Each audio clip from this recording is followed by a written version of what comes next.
All right, today we're going to crack open a blueprint for the human mind that's, get this, 2,400 years old.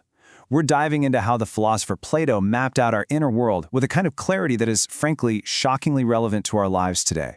And it all kicks off with a feeling I'm pretty sure you've had. You know exactly what I'm talking about, right? It's that moment when one part of your brain says, okay, time to be productive, let's finish that project, while another part just yells, nope, let's scroll through our phones for another hour. That feeling of being pulled in totally different directions, that internal civil war, well, that's not a bug, it's a fundamental part of being human. And what's absolutely incredible is that millennia before modern psychology even existed, Plato gave us this amazing framework to make sense of that internal struggle. He didn't see it as some kind of personal flaw. No, he saw it as the basic design of the human soul. So what was his big idea? Well, he argued that our soul, our inner self, it isn't just one single thing. Instead, it's made up of three totally distinct parts, and each one has its own job, its own desires, and even its own home in the body. Here are the big three: reason, spirit, and appetite. Or, if you want to get fancy with the Greek, logistikon, thymoides, and epithemetikon. The best way to think about them is like the three main characters who are constantly running the show inside your head. So, first up, we've got reason, the logistikon. Plato said this part lives in your head, and its job is to be the CEO, the leader of the whole operation. This is the part of you that calculates, that seeks out knowledge, thinks about the long term, and really tries to make wise choices. Next, down in the chest, you've got the spirit, or thymoides. This is your emotional core. It's where you feel your pride, your honor, that flash of anger when you see an injustice, and your courage. Now, this is crucial. Its main job is to be reason's ally. It's the enforcer that helps make sure the plans from the head office actually get done. And finally, located in the gut, we have appetite, the epithymikon. Okay, this is the powerhouse. It's the engine of all our most basic primal urges, for food, drink, and every physical pleasure you can think of. It is incredibly powerful, totally impulsive, and it does not care about consequences. Now here's the really important part. Plato wasn't saying that appetite is evil or bad. Not at all. The real goal for a good, truly flourishing life, what the Greeks called eudaimonia, isn't to crush your desires, it's to get all three parts to work together in harmony, with reason holding the reins, guiding the whole team. But this is all a little abstract. So to make it stick, Plato didn't just give us a list of terms. No, he was a master storyteller. He gave us one of the most powerful metaphors in all of philosophy, the chariot allegory. In his work, The Phaedrus, Plato tells us to picture our soul just like this, a charioteer trying to control two very different, very powerful winged horses. And as you've probably guessed, the one holding the reins, the charioteer, that's your reason, your logistikon. Its entire job is to steer the whole system, to guide it toward what is true and good. Then you've got the first horse. This one is incredible. It's noble, it's white, it's well-behaved. This is your spirit, your thymoides.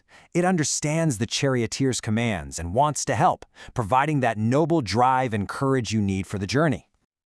And then there's the other horse. This one is dark, unruly, and just bursting with raw power. This, of course, is your appetite, the epithemetikon.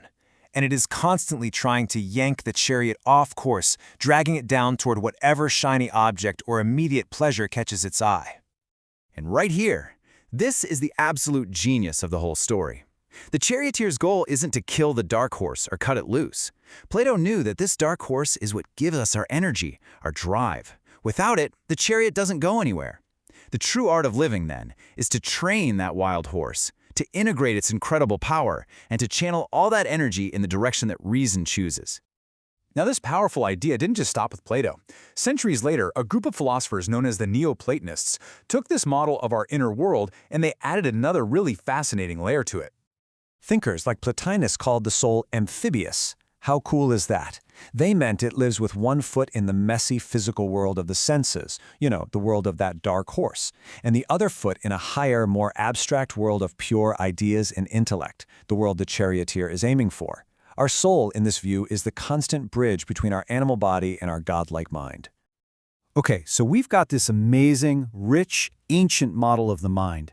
3 parts, a wild chariot ride, an amphibious soul. But you might be thinking, what in the world does any of this have to do with us, right here, right now? And that is a totally fair question. Is this all just a cool story from a philosophy class, or does it actually describe the reality of how our minds work? Well, the answer is pretty mind-blowing. Okay, prepare to have your mind blown, because this is where a 2,400-year-old idea slams right into 21st century neuroscience. Just look at this. Modern psychology, especially something called dual process theory, talks about our brain having two core systems, a slow, logical, reflective system, and a fast, automatic, impulsive system. Sound familiar? Plato's reason is basically a perfect description of the reflective system. And his appetite? It's a dead ringer for our impulsive system. Let's just break that down for a second. Plato said reason's job is to calculate and regulate. Modern science says the reflective system makes decisions based on knowledge and values. Same thing.